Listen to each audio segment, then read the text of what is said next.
Hi, I'm Wally McClure, Hagerstown, Maryland. I'm doing a plaster ceiling in a basement. I'm doing it by myself, and I want to show you some of the tricks that I use. I call myself the master of fix, and I do just about everything by myself, and I do a really good job.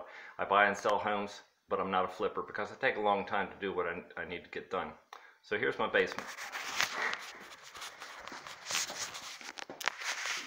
This is the main portion of the basement right here. I've got all this drywall pretty much hung except for just a couple pieces along the edge and a piece down there on that side and another piece up here. This is the trick right here. I borrowed this drywall lift from a friend, and when you have that, what you end up doing is you tip this thing over this way. Of course it's backwards right now, but it tips over like this, and you put the drywall on. That door's in the way, ignore the door. Once the drywall goes up on there, then the whole thing lays over, and then you come underneath and then you start pulling it up with this, and this starts lifting everything right straight up. You can actually pull these out on the ends and get under an 8-foot sheet. So I was able to do 8-foot sheets here all by myself. I use 3/8 drywall on the ceiling. I don't recommend 1/2 inch or anything larger than that, or 12-foot lengths. It's just too much, it's too heavy. If you have someone to help you, that's fine, but to do a sheet of 3/8, if you have another man to help you, you can do those without the lift. But if you're going to rely on your wife to help, forget. You need to get one of these lifts. Getting the drywall in, there's another trick on that, and there's a tool right there that I strongly recommend that you get. It's called a panel carrier. And it sits underneath the piece of drywall.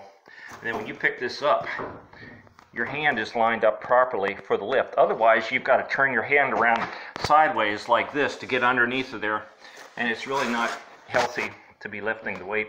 So you grab the panel up at the top. I can't let go of this camera to show you that, but you're lifting down here and you're carrying, so make sure you get one of those panel carriers.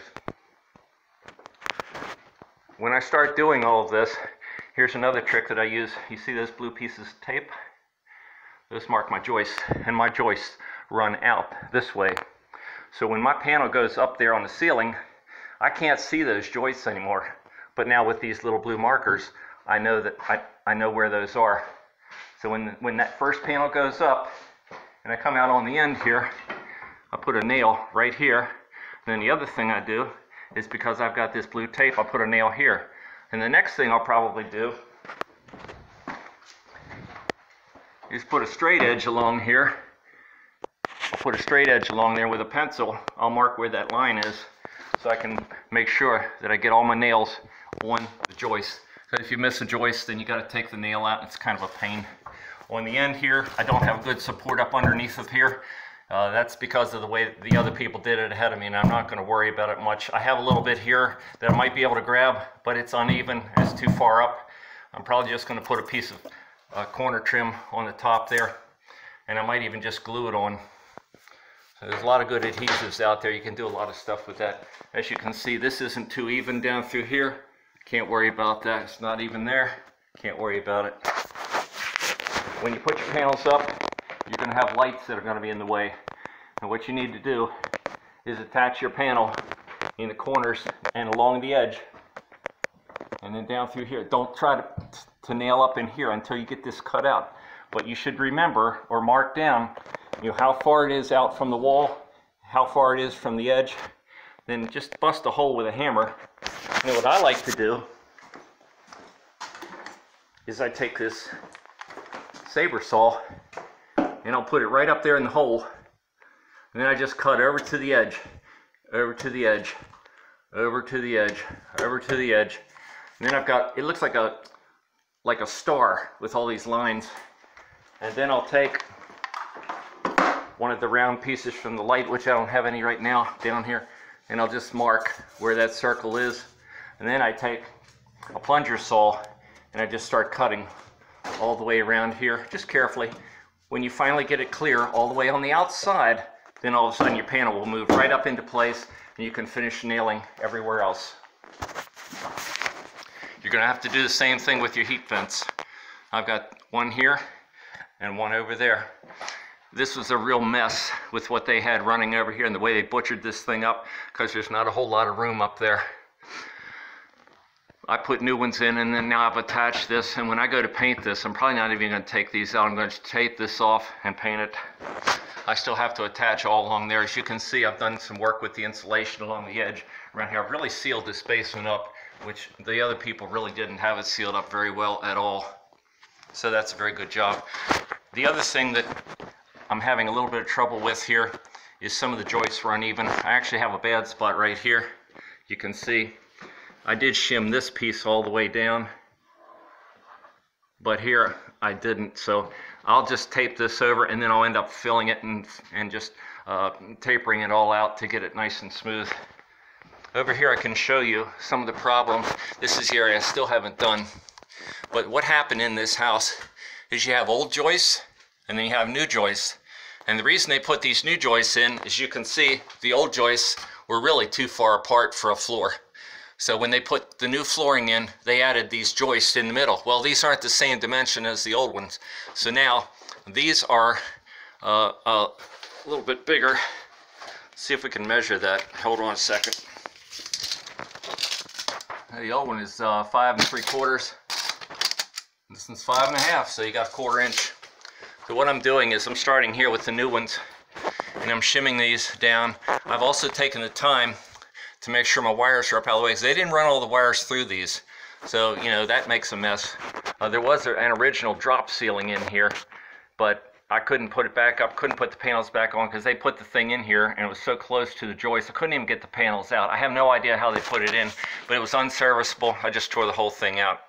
So I'm putting my new spacers, these are just furring strips, I'm putting those in around the wires, and then what I'll do is I'll come across here with a level, and I'll have to measure, you know, how much I need to fill in up here, and I'll cut these furring strips, and they'll end up being, they might only be 1/4 inch, and I'll put that up in there.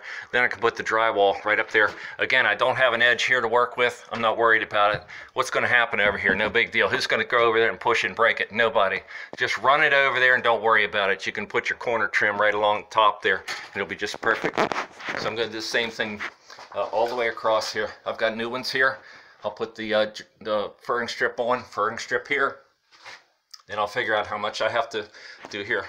As you can see, a couple things I have done before I close this in. I've put insulation on my pipes. And then when your heat ducts are in here, I've also put insulation. It's a little bit exposed here. You can see I've insulated around my heat ducts. All these things you do will improve your energy efficiency.